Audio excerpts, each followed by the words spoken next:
my name is Simone and I run a YouTube channel about science. No, that was not what I was going to say. I run a YouTube channel about robots, which is a part of science, I guess. But I am here with So What? Youth for Science, and you're going to interview me. You've prepared a lot of questions. Yes, we certainly have. Wow, done comprehensive research, I can tell. Very scientific. Where do you get your ideas for your robots? I think I get almost all of my ideas when I get bored.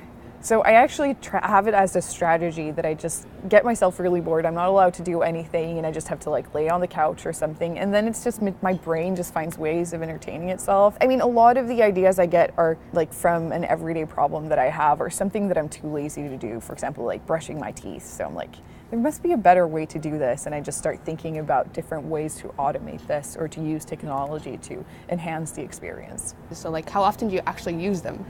To be honest, like never. As much as I want to build up the image of me like having an alarm clock that slaps me in the face and then putting on a toothbrush helmet and then having a robot arm like serving me breakfast, I actually don't use any of them on a regular basis. They're not very user-friendly and kind of painful.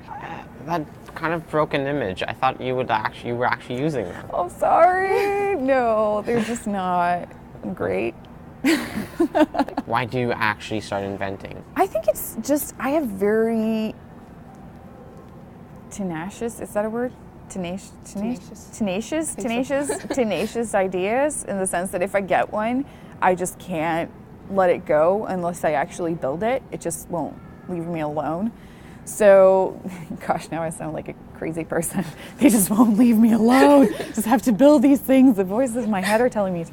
No, so I just really try to, like, if I have something that I feel strongly for, then I'm going to build it. And that's always the way I've gone for it. Like when I started learning or when I started inventing things, that it was very like ideas first and tools later, which is like I have an idea and something I really want to build, and then I just have to figure out how to do it, and I have to learn a lot of stuff along the way.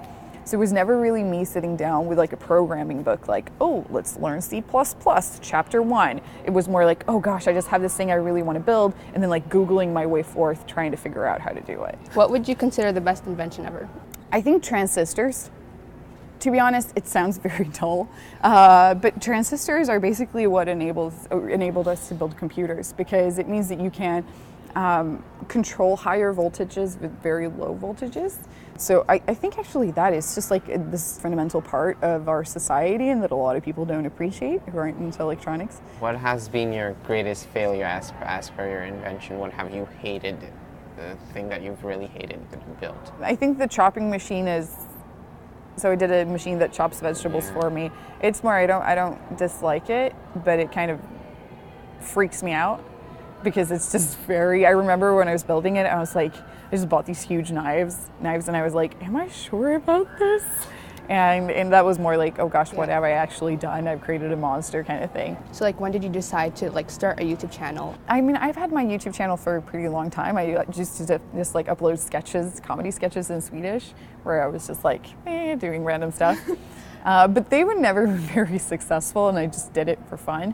And then I started building these robots, and I remember I was looking at like what platforms I should use. So I was like, should I do a blog about it, or should I just really go for like Twitter?